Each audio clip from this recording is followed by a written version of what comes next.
How is it possible? A Shaq and a full MVP to a multi-time champion key starter for the Golden State Warriors? This is the Javale McGee redemption story. Javale McGee landed in one of the worst possible situations as a rookie. He started his career on that crazy Wizards that featured Gilbert Arenas, Deshaun Stevenson, and Nick Young. For McGee, it was the basketball equivalent of getting caught up with the wrong crowd. Spending your formative years surrounded by those guys would mess anyone up. JaVale always had some underlying boneheaded tendencies, but Washington's terrible culture enabled it. A model franchise like the Spurs would have forced those bad habits out of him on day one. Instead, we saw Javale McGee's worst side for 3 solid years in DC as he continued on his path to become a Shaq and a Fool Hall of Famer. But there was a bigger problem. He wasn't taking advantage of his incredible physical tools or living up to his potential. McGee showed flashes and his stats were okay, but his numbers were just plain empty. He scored a lot of his buckets outside the flow of the offense or once the game was already lost. But the tide finally started to turn when McGee was traded to Denver in March 2012. He immediately looked much better on the freewheeling Nuggets. It was the first time he had played on a team that actually moved the ball and looked for him on offense, and the results were spectacular. In his Nuggets debut, JaVale McGee threw down an endless alley-oop and even won the game with a crazy tip jam off a missed free throw. But just as things were looking up, injury struck. McGee missed all but 5 games in the 2013-14 after having surgery to repair a stress fracture in his leg. And just to rub salt onto wounds, he was traded to the awful trust the process 76ers when they barely had a single recognizable player on their roster. He signed with the Mavs not long afterwards, but was waived once again. At this point, it would have been easy to write off JaVale McGee altogether.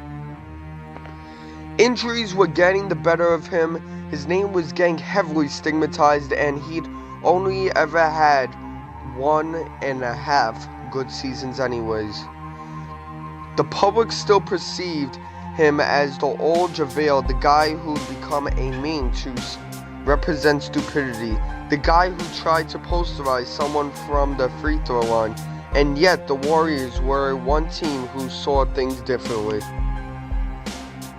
They understood how good he was in Denver and took a chance on him in the summer of 2016. Now remember how good JaVale looked with Nuggets due to having a team that moved the ball and had an exceptional coach and gave him a proper role. Well, then it should have come as no surprise that McGee bounced back with the Golden State Warriors that same season. Sure, he didn't play big minutes, but he played the most important minutes, the opposite of his time in Washington City. And he was highly productive in that time, putting up career highs 23 points and 12 rebounds per 36 minutes. He maintained that during the playoffs, averaging 23 points per 36 in 2017 and 19 per 36 in 2018 in the postseason. Having languished in the basketball wasteland that was Washington, D.C. to begin his career, McGee had established himself as the integral part of a championship team. If you tried to predict that a few years ago, you would have been laughed out of the room. The next stop for JaVale was LA, where he signed to play in the purple and LeBron even went quote-unquote saying, if I can't land a star big man like Boogie or AD this summer, I want JaVale McGee. Immediately, McGee became one of the most team's important players at both ends of the floor. For the first time in ever, he made his mark as a legitimate starting center, putting up career highs in points, assists, and steals. And he was doing all this efficiently and effectively alongside LeBron James, a guy no one else on the team could figure out how to play with him. On a team that couldn't get anything going, Javale was out there playing the best basketball of his career. He was only starting to reach his peak at 31 years old. Now, think back to every other so-called boneheaded player from the past. How many of them actually got better as they aged? Not many, if any. Gilbert Arenas, Deshaun Stevenson, and Nick Young certainly didn't. All of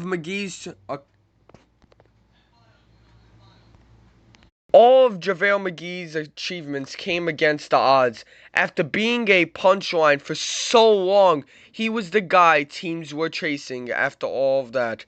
What a difference a few years can make.